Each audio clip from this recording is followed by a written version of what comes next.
Late current इम्पैथ्स। कल एक empath ने मुझे कॉल किया और बड़ा फूट फूट कर रोने लगा। मैंने पूछा क्या हुआ, तो बोलने लगा कि किसी ने उसे सोशल मीडिया पर कुछ इन्फॉर्मेशन डालने के लिए बोला था, तो उस इन्फॉर्मेशन को बिना पढ़े बिना सोचे उसने सोशल मीडिया पर अपलोड कर दिया। कुछ समय बाद उसी इन्फॉर्मेशन की वजह से उसे बड़ी गंदी गंदी गालियाँ और कमेंट्स आने लगे। तो हैरान हो गया, परेशान हो गया। जब उसने उस इन्फॉर्मेशन को पढ़ा तो बड़ा अफसोस करने लगा, खुद को गाली देने लगा और रोने लगा, खुद को मारने लगा। ये गलती मुझसे हुई कैसे? इसे कहते हैं लेट करंट। मतलब कोई आपको बेवकूफ़ बना के चला जाता है और आपको बेवकूफ़ बनने के बाद पता चलता है कि मैं बेवकूफ़ बन गया।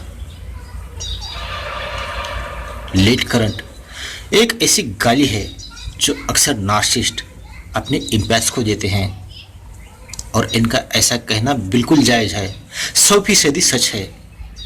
क्योंकि दुनिया का कोई भी इम्पैथ नार्सिसिस्ट के एक बार भी चपेट में आ जाता है तो उस इम्पैथ को नार्सिसिस्ट लोग विक्टिम बना के ही दम लेते हैं, और विक्टिम बनने के बाद ही उसे पता चलता है कि उस नार्सिसिस्ट ने मुझे फंसाया, मुझे बेवकूफ़ बनाया। बाद में पता चलता है। इतना लेट करंट।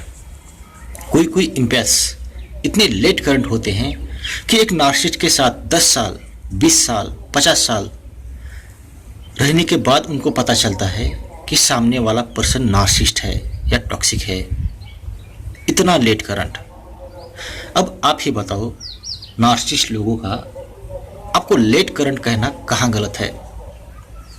कोई इंसान आपके साथ किसी रिश्ते में जुड़ता है, वो आपके साथ उस रिश्ते में रहकर आपकी आंखों के सामने चीटिंग करता है, फिर भी आपकी आंखों को दिखाई नहीं पड़ता। आपके दो कान होते हुए वो आपको झूठ पर झूठ बोलता रहता है, फिर भी आपके कानों को उनका झूठ सुनाई नहीं पड़ता। आपके साथ गैसलाइटिंग की जाती है, मैनिपुलेशन किया जाता है, आपके साथ अब्यूज़ किया जाता है, फिर भी आपका दिमाग उसे कैच नहीं कर पाता। आपकी एनर्जी को पूरा सक कर लिया जाता है, फिर भी आपकी एनर्जी को पता नहीं चलता। आपके सोल पर चोट पे चोट दी जाती है, फिर भी आपके सोल को पता नहीं चलता। आपके इमोशन के साथ दिन रात खेला जाता है, फिर भी आपके इमोशंस को पता नहीं चलता। आपको तब पता चलता है जब आप टोटली डिस्ट्रॉय हो जाते हो, बर्बाद हो जाते हो। तो ऐसे में आपको लेट करंट कहना कहाँ गलत है? नार्सिसिस्ट लोग आपके बारे में बिल्कुल सही कहते हैं। अब ये नार्सिसिस्ट आपको बेवकूफ़ कैसे बनाते हैं, और बेवकूफ़ बना के आपको लेट करंट क्यों कहते हैं? क्योंकि इनको इम्पैथ की साइकोलॉजी पता होती है।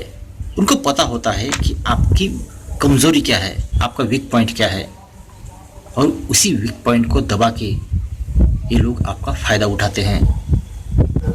उनको पता होता है कि अगर आपको हाईली इमोशनल बनाया जाए तो आप हाईली सेंसिटिव बन जाते हो, और जब आपका ये पॉइंट दबाया जाता है तो या तो आप हाईली इमोशनल बन जाते हो या हाईली एंगर में आ जाते हो, और इसी में आप अपना होश खो बैठते हो, और इसी बेहोशी में आपके साथ ये लोग सब कुछ कर लेते हैं।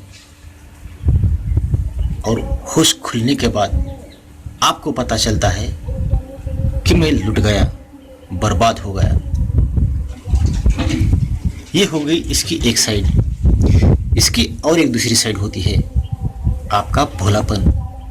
एक ऐसा भोलापन जो किसी भी इंसान पर बड़ी आसानी से अंधे की तरह ट्रस्ट करता है, किसी की भी बात मानता है, अच्छे और बुरे में फर्क नहीं कर पाता। क्योंकि भोलेपन में इंसान दिमाग से नहीं बल्कि दिल से सोचता है, और इसी भोलेपन का फ़ायदा उठा के नार्सिसिस्ट लोग आपके ट्रस्ट के और आपके दिल के टुकड़े कर देते हैं। मैंने शुरू में जो इम्पैथ की स्टोरी बताई थी, उस इम्पैथ के साथ यही हुआ है। उसके भोलेपन का फायदा उठा के सामने वाले पर्सन ने उसे सोशल मीडिया पर इंफॉर्मेशन अपलोड करने के लिए दी और इसी भोलेपन की वजह से उसे बाद में रोना पड़ा। अब आप ही सोच कर देखो कि आपके पास दिमाग है या नहीं। आपको उस ईश्वर ने या उस भगवान ने दिमाग दिया है या नहीं। कोई भी आकर आपको बेवकूफ़ बना के जाता है, डिस्ट्रॉय करके जाता है, और आप हो कि ना देख पाते हो ना समझ पाते हो। खुद को लुटवाने के बाद रोते रहते हो, इतना लेट करंट। आज तक तो आपने इस दिमाग का यूज नहीं किया, अभी तो करो ताकि आपको कोई लेट करंट ना बुला सके। ज़्यादा सेंसिटिव, इमोशनल और भोले बनकर मत रहो, नहीं तो आप खुद अपने खुद की बर्बादी के जिम्मेवार होंगे, नार्सिसिस्ट या टॉक्सिक लोग नहीं। बस यही बताना था मुझे आज की इस वीडियो में। अगर आप किसी नार्सिसिस्टिक रिलेशनशिप में फंसे हैं और वहाँ से बाहर निकालना चाहते हैं तो इसमें मैं आपकी 100% सहायता करूँगा, जिसके लिए डिस्क्रिप्शन बॉक्स में मैंने अपना व्हाट्सएप नंबर दिया है, उस पर आप मुझे कांटेक्ट कर सकते हैं। और अगर ये वीडियो आपको पसंद आता है तो इस वीडियो को सब्सक्राइब, लाइक और शेयर ज़रूर करना। वीडियो देखने के लिए और समय देने के लिए आप सभी लोगों का दिल से धन्यवाद।